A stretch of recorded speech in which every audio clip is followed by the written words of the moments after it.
Morning, everybody. No, it's been a long time, but gonna jump back in here. Been having people ask what is going on with the pause in the Daily Chase. So here is today's Daily Chase devotion. It's titled, "Have We Picked Up Egyptian Shadows?" Today's a good one. I'm just going to preface that. It's I hope it lights a fire in everybody who hears it. So let's dig in. Isaiah the prophet spoke of those who trust in the shadow of Egypt. See Isaiah chapter 30, verses 2 through 3 for that reference. But some trust in Egypt for protection from their enemies, but far more are simply influenced when they get in its shadow. The biblical shadow of Egypt shades them from full light. We can pick up Egyptian shadows in the biblical sense, though not living as an Egyptian. That was what Moses was doing. This shadowproofing is an unavoidable part of the relinquishment training plan for everyone who is called to exercise leadership at any level in God's kingdom.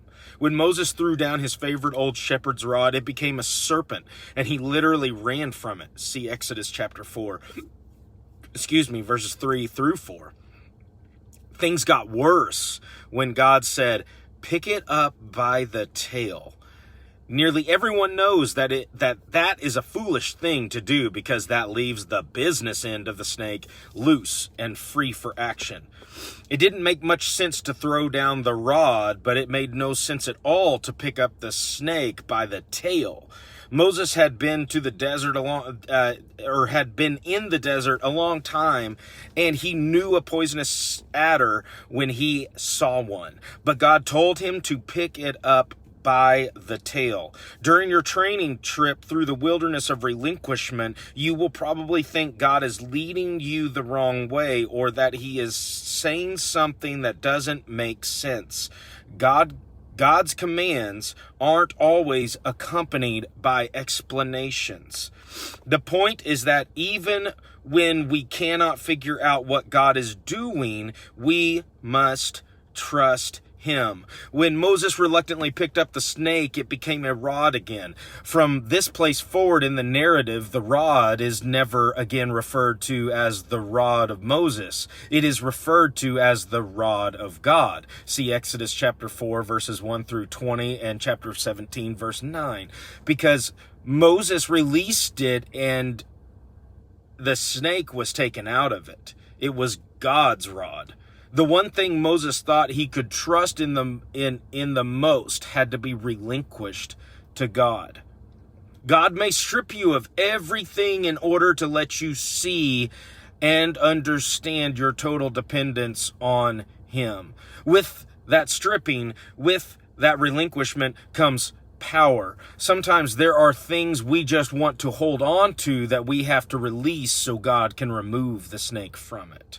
Our nation is rapidly being conformed to the image of the world with its many gods and many paths to salvation. Americans are worshiping demonic power, the occult, pleasure, and even death itself. For more than a decade, many of the top television shows and movies have prominently featured witchcraft, the occult, and the demonic. However, the greatest idol of all on the American scene is the worship of man and of self. God is looking for something or someone to silence these false prophets of the profane. We need something that will shut the mouths of the gainsayers today, and it won't happen with better debaters, louder preachers, superior training programs, or larger sound systems. None of these things are bad or evil, but the only thing that will do it right is the power of God expressed through a selfless life. So just to close on that, we so often hear the calls to action as believers, and we want to get more holy and more pure, and just to basically get out on the street corners and basically tell.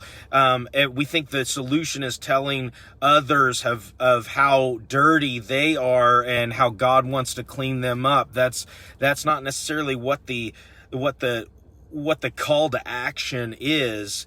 The call to action in the kingdom, in order to combat all of the idol worship and all of the bad things that are going on today, is to live our lives and have relationships in order to serve others. Like basically what Jesus told us right before, as followers, right before he went to the cross. He said, serve others with a towel.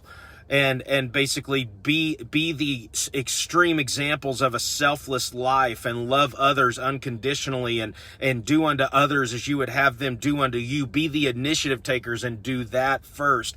And that, the more people that do that, that is going to call people back unto God, because in that, the world and the idols that the world worships has nothing to compare to that. And that is what changes hearts. That is what changes lives. And that is what will change our world. So today, be encouraged and chase his presence and be a part of what God's kingdom and what the King of Kings is doing and is a part of today, instead of just seeking for him to sign off or be a part of what you're doing today. See you next time.